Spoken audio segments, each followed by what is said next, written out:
This woman, Sonoria Nighthope, she seems rather strange, out of place even, almost as if she doesn't belong here.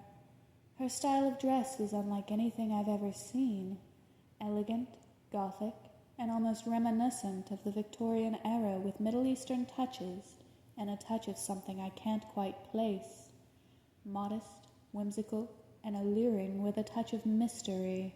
And her eyes, they're dough-shaped, innocent, but there's a depth to them, a hidden intelligence almost. It's in contrast with her shy and almost sheepish demeanor. She seems so polite, so proper and timid, almost submissive, but there's a confidence in her stance. And the way she speaks, she's well-spoken, hinting at an education of sorts, and I can hear a curiosity in her gentle tone. But her accent, she says she's American, from the southern states, yet her accent is more relaxed than any Southern American I've heard speaking, and the twang is somehow more pronounced, yet it seems to come and go. I can't get a read on this woman. How odd. How intriguing. Then her last words catch me by surprise. Why fit in when it's all an illusion anyway? This woman sounds like she knows more than she lets on, as if she's aware of society's nonsensical illusion of normalcy. My eyes almost widen at the words, but I catch myself, leaning forward with a cool expression, a hint of intrigue peeking through. What exactly do you mean by that? Sonoria looks at me with a familiarity, as if she somehow knows who I am, but that can't be. I dismiss the thought for now, though I decide to keep tabs on her just in case she's a loose end. I can't risk being discovered. A glimmer of hope flashed briefly across her eyes. It's faint and gone quickly, but I don't miss it. What could she be going for, I wonder? With a knowing behind her smile, Sonoria answered warmly, a hand touching her heart. It's all a facade. Society's ideals of normalcy? It's mediocre at best. An illusion created by those who leech off of the poor. Knowing that, why should anyone try to fit in, when doing so means trying to remain average? My eyes almost widen again at her response. I couldn't believe what I was hearing. It was as if she had just voiced exactly what I believed, word for word. My expression remains cool, but inside I was suddenly feeling very interested in this woman. You seem unusually insightful for a tourist, Miss Nighthope. I say, my tone guarded and careful. Most people tend not to think too deeply about the nature of society and conformity. Yes, because they're afraid of the pain that comes with truly understanding, Sonoria agreed, seeming quite wholehearted. But I prefer to delve into the deeper implications of everything around me, to fully understand the world in which I live. Harsh truth over beautiful lies, you know? She was studying me now in return. I was almost sure of it. Her gaze was kind, warm and friendly, but there was a glimmer of something analytical hidden behind it. I listened to her words carefully, my expression becoming more and more intrigued with every passing moment. The way she talked, the ideas she expressed, it was all so familiar. It was as if she could see the world through the same cold and calculating lens as I did. Yet she seemed so warm and friendly on the outside.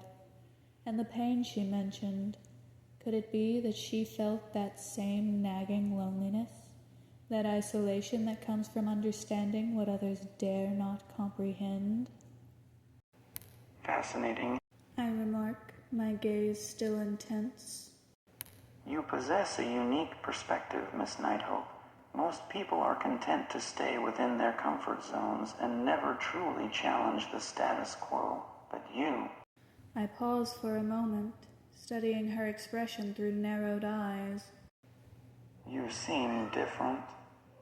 Mundane mediocrity has always seemed grating to me. I much prefer the uncertainty of chaos and change. Sonoria replies honestly before gesturing politely to the seat across from me. May I?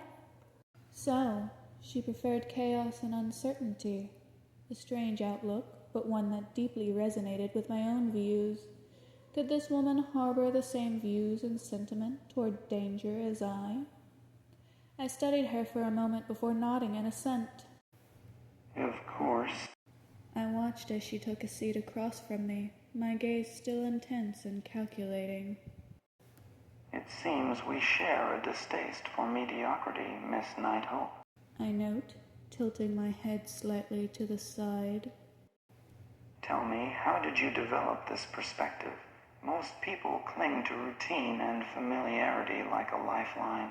Well, I can't say that I was born with it, Sonoria admitted, her tone warm and honest as she politely took a seat across from me, folding her hands in her lap. Her body language was strangely proper, almost doll-like. I've always been a bit different, never really understood the need to fit in, but I never questioned why others do until about a year ago.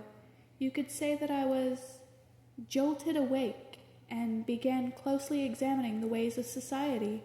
What I found there was disheartening, to say the least. I listened carefully to her words, my gaze never leaving her face. I found myself oddly drawn to her, her unique perspective and honest demeanor intriguing me. She seemed so honest and warm, but at the same time, her cynical views were almost a mirror of my own. Jolted awake, you say? I repeated, my tone contemplative. That sounds like a rather profound experience.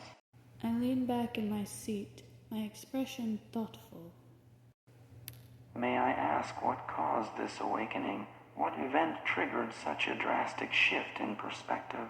Sonoria's eyes dart away with a small, fond smile that caused my eyes to narrow in analysis. She was hesitant to share.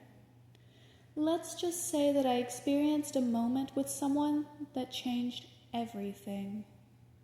Sonoria replies, choosing her words carefully, her tone thoughtful and almost contemplative.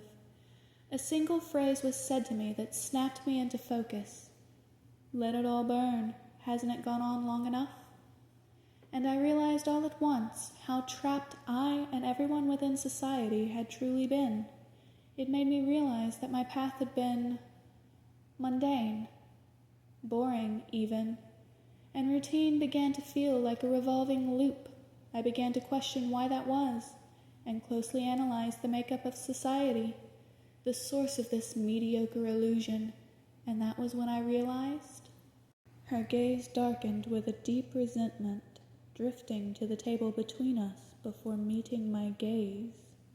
It was all a construct created by the elite few so that they could freely enjoy a depraved life while the rest of us merely struggle to survive.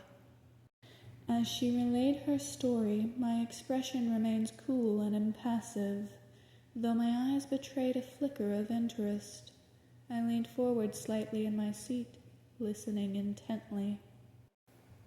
A single phrase. I repeat, my tone thoughtful. That is quite the testament to the power of words.